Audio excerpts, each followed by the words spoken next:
और आज बनने जा रही है, पता है क्या? आज अहोई अष्टमी है। जय माता की, राधे राधे। आप सभी लोगों को अहोई अष्टमी की शुभकामनाएं। तो ये जो ब्लॉग है अहोई अष्टमी के दिन का है और ये टाइम है दोपहर का। आज के दिन हमारी मेड ने छुट्टी कर ली थी और 2 दिन पहले भी छुट्टी की थी, तो मैंने बोला था भाई अहोई अष्टमी पे मत करना। कल भी वो नहीं आई थी, लेकिन क्या है जब तबीयत ख़राब होती है ना तो कुछ नहीं कर सकते। और मेरी भी मतलब आपको मेरी आवाज़ से पता चल रहा होगा कि मेरी भी तबीयत ठीक नहीं है। दूसरा क्या होता है, अहोई अष्टमी का जो व्रत है ना वो करवा चौथ के व्रत की तरह ही होता है। मतलब पानी नहीं पिया जाता है हमारे यहाँ, तो ऐसे ही मतलब हम रखते हैं। और ये व्रत मैं जब मेरे बच्चे नहीं थे मैं तब से, मतलब मेरी शादी के बाद जब पहली अहोई अष्टमी पड़ी ना तो मैं मम्मी के पास थी, तो मम्मी ने व्रत रखा तो मैंने भी व्रत रख लिया और मतलब तब से मैं रखती आ रही हूँ। तो यहाँ पे इस समय मैं धो रही हूँ पूजा के बर्तन, और पूजा के बर्तन भी ना काफ़ी ज़्यादा हो जाते हैं, तो इसलिए बर्तन धोने में टाइम लगता है।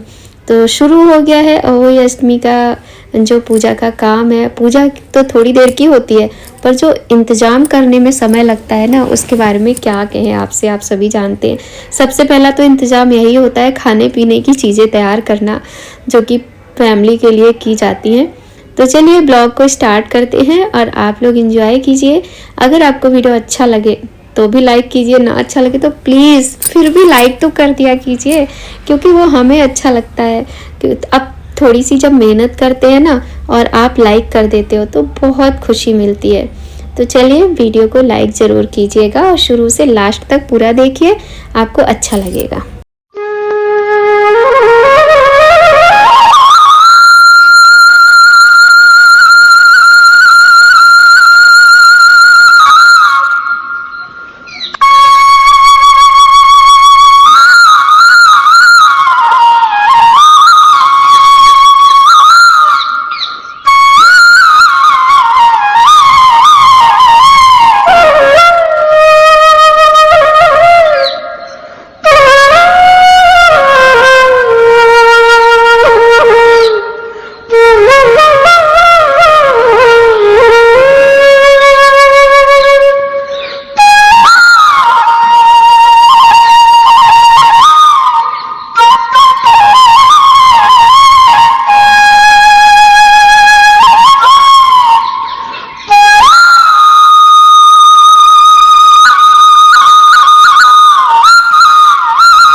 हो गई है अन्नपूर्णा मैया की पूजा।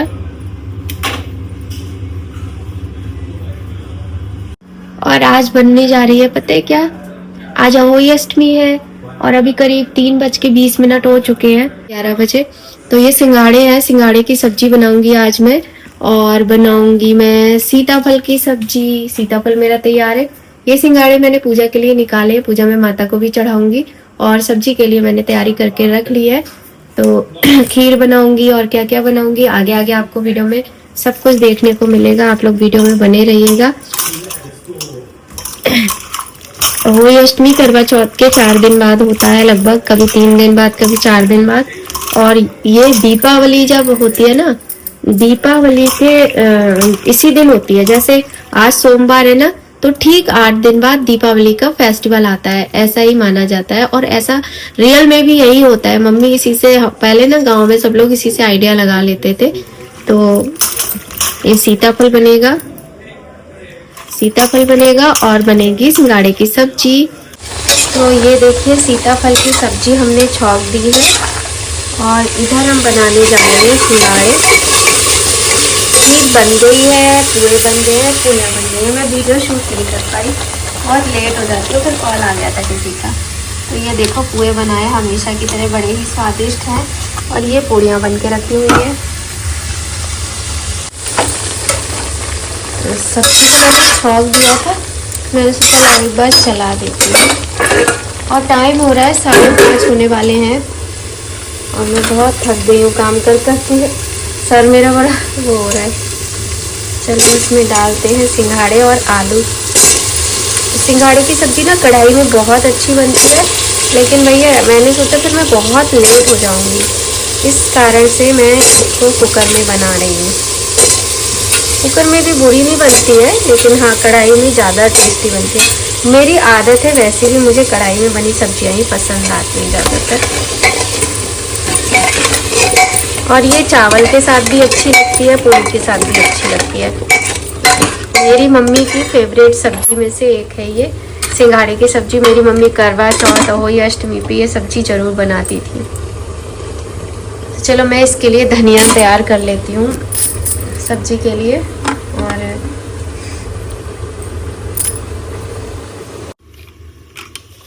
अब डालते हैं इसमें पानी।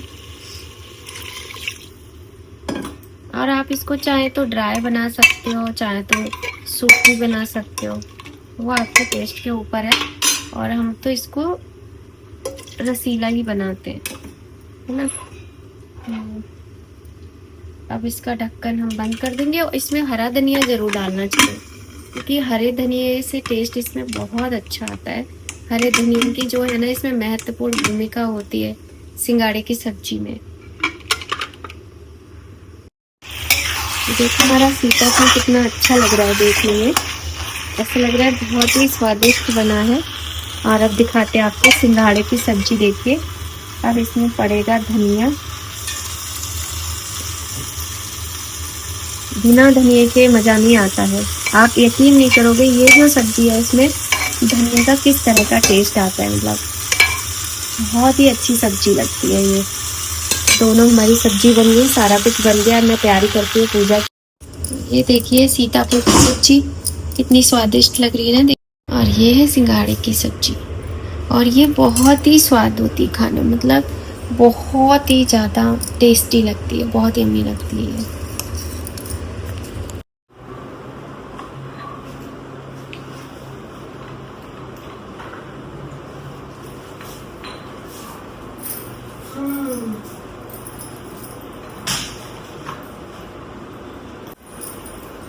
हम लोग ना रामेट का पूरी ही करते हैं, ये स्टेट में है ना, रामेट के नाम से ही ब्रांड करते हैं। और यहाँ पर हो गई है पूजा की सब तैयारियाँ।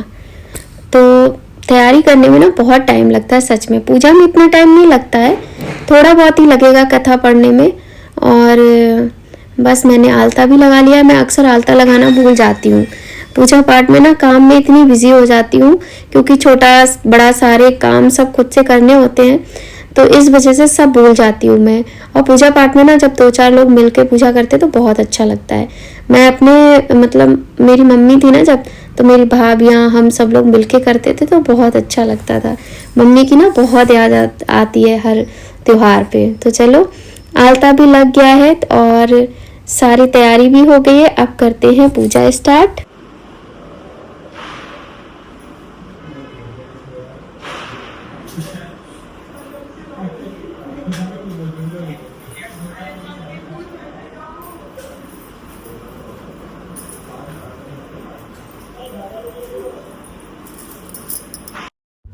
और पहले हमने सोचा ना कि रियल वॉइस ही मतलब डालते हैं वीडियो में, अपलोड कर देते हैं वीडियो को रियल वॉइस के साथ, लेकिन बहुत ज़्यादा शोर हो रहा था। तो फिर हमने सोचा लो वॉइस ओवर कर लेते हैं।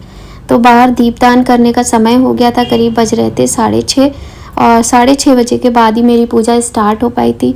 तो सब जगह दिए जलाकर रख आई हूँ। अब यहाँ पर करती हूँ पूजा अहोई माता की। तो अहोई माता से यही विनती है कि माता रानी हम सभी की संतानों की सदैव रक्षा करें, सबके बच्चों की रक्षा करें, मेरे बच्चों की रक्षा करें, और जो लोग मेरी वीडियो देख रहे हो सभी के बच्चों की, सारे संसार के बच्चों की माता रानी रक्षा करें, सबको सद्बुद्धि दें, सबको दीर्घायु स्वास्थ्य प्रदान करें। और जिन बहनों के संतान नहीं है उनकी सूनी गोद शीघ्र अतिशीघ्र भरें। तो बड़ा ही सुंदर ये व्रत होता है, बिल्कुल करवा चौथ की तरह ही इसके नियम होते हैं। और करवा चौथ में जैसे पति के हाथों से पानी पीकर व्रत खोलते हैं, इसमें बच्चों के हाथों से पानी पीकर व्रत खोलते हैं। और मैं कैसे पूजा करती हूँ और कैसे मैं व्रत खोलती हूँ, तो सारा कुछ आपको मिलेगा आगे आगे देखने के लिए, बने रहिएगा।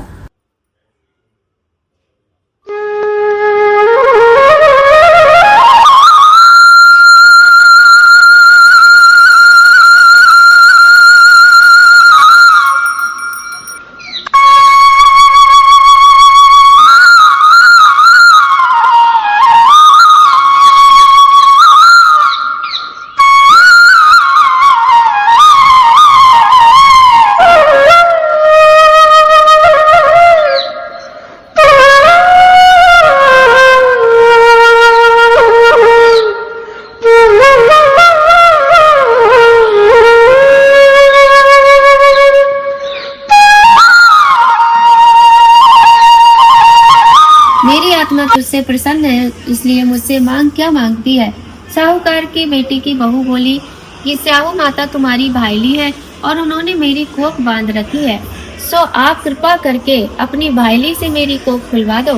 इस दुखियारी की बातें सुनकर गौ माता बोली, अच्छा। एक दिन गौ माता उसे साथ लेकर 7 समंदर पार अपनी भाईली के पास चल दी। मार्ग में धूप बहुत ज्यादा थी, सो वे दोनों एक पेड़ के नीचे छाया में बैठ गईं। थोड़ी देर में वहां एक सांप आया और उसी वृक्ष पर गरुड़ पंखनी के छोटे बच्चे थे। उनको मारने के लिए वह डसने की कोशिश करने लगा। तब साहूकार की बहू ने उस सर्प को मार करके ढाल के नीचे दबा दिया और उन बच्चों को बचा दिया। थोड़ी देर में गरुड़ पंखनी आई तो वहां खून पड़ा देखकर साहूकार की बहू की चोंचे मारने लगी। तब वह बहू बोली कि मैंने ही तो तेरे बच्चों। बोलिए अहोई माता की जय। तो कथा हो गई है, अब करेंगे अहोई माता की आरती। और आपने देखा दिव्य क्या कर रहा था, जबरदस्ती मैंने बिठाया, बिल्कुल पूजा में नहीं बैठना चाहता है और मैंने बिठाया जबरदस्ती, तो मेरे पीछे बैठा है जानबूझ के ताकि मैं ना देख पाऊँ और शैतानी कर रहा है। बच्चे ऐसे ही होते हैं। तो अब करेंगे अहोई माता की आरती और इसके बाद तारों को अर्घ दिया जाता है, फिर हो जाएगी हमारी पूजा पूरी। हम पूजा पूरी करने के बाद जब बाहर तारों की पूजा करने के लिए गए तो बच्चों ने इतने पटाखे चला रखे थे, एक तो शोर मच रहा था, सब में धुआं ही धुआं था, तारे दिख भी नहीं रहे थे। तो बाहर मैं खड़े होके यही देख रही थी कि कहीं भी तारे नहीं दिख रहे, धुआं ही धुआं बस दिख रहा है। तो चलिए भैया करते हैं पूजा।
हो गई हमारी पूजा। और यहाँ पे माही कह रही थी मम्मी एक दो बार मुस्कुरा तो दिया करो। मैंने कहा तुम मुस्कुराने की बात कर रही हो, मुझे पूजा की रहती है, मैं भूल जाती हूँ मुस्कुराना। और माही ने मेरा व्रत खुलवाया क्योंकि लल्ला को तो इतना मुश्किल हो रहा था बैठना कि थोड़ा सा टाइम लग रहा था, तो कहने लगा मुझे जाना है, खेलना है, मैं लेट हो जाऊंगा, खेल नहीं पाऊंगा, और चला गया। मतलब बिना व्रत खुलवाया। इसके बाद माही ने मेरा व्रत खुलवाया और मैंने माही को प्रसाद खिलाया। बहुत से लोग कहते हैं कि ये व्रत पेटों के लिए होता है, लेकिन मैं मानती हूँ जो भी हमारी संतान हो, चाहे वो बेटा हो या बेटी हो, सबके लिए ही हम, एक माँ जो होती है वो अपने सब बच्चों को अगर बराबर समझती है तो सबके लिए ही व्रत और पूजा करती है। तो मैं तो अपने दोनों बच्चों के लिए ही करती हूँ। मैं अपने बच्चों में कोई भेदभाव नहीं रखती हूँ। तो मैंने अपनी माही को प्रसाद खिलाया, टीका किया। लल्ला का टीका कर दिया था पर वो बीच में ही भाग गया, माना नहीं। मतलब मैं बाहर पूजा करने गई ना, तारों को अर्घ देने, वो उसी टाइम उठ के चला गया। 2-3 दिन की बात है, अभी से दिवाली चल रही है यहाँ, तो 2-3 दिन की बात है, फिर दिवाली स्टार्ट हो जाएगी, फिर सब फेस्टिवल्स खत्म हो जाएंगे और सोना सोना हो जाएगा भाई। तो चलो करते हैं भोजन, और तो आंखें नहीं खोल। पर मुझे तो फील ही नहीं होता कोई फेस्टिवल है, मेरे लिए तो सारे दिन एक बराबर हो गए हैं। और ये है हमारा भोजन जो जो हमने बनाया था। माही ने व्रत खुलवा दिया है, तो अब हम करेंगे भोजन। और माही ने ही चाय बनाई है। तो भोजन करने के बाद शायद आगे ब्लॉग शूट नहीं किया था, इतना ही है। आप लोगों से बस यही रिक्वेस्ट है, प्लीज़ सपोर्ट कीजिए, और अगर आपको वीडियो पसंद आए तो लाइक ज़रूर कीजिएगा, और कमेंट भी कर सकते हैं। अगर कमेंट करेंगे तो और अच्छा लगेगा। आप लोग ज़्यादा से ज़्यादा हमारे चैनल को सपोर्ट कीजिए, शेयर कीजिए, और अगर आपको वीडियोस अच्छी लगती हैं तो कमेंट में ज़रूर बताया कीजिए। तो मुझे पता ही नहीं चला, इसमें मेरा फेस नहीं दिख रहा है क्योंकि कैमरा मैंने ही सेट किया था, समझ में नहीं आया। तो चलिए आप लोग भी आ जाइए, प्रसाद ग्रहण कर लीजिए। मिलते हैं आपसे ऐसे ही नए और इंटरेस्टिंग ब्लॉग में। तब तक सभी लोग tata bye bye. Ahoi Ashtami की शुभकामनाएं। जय माता की। राधे राधे।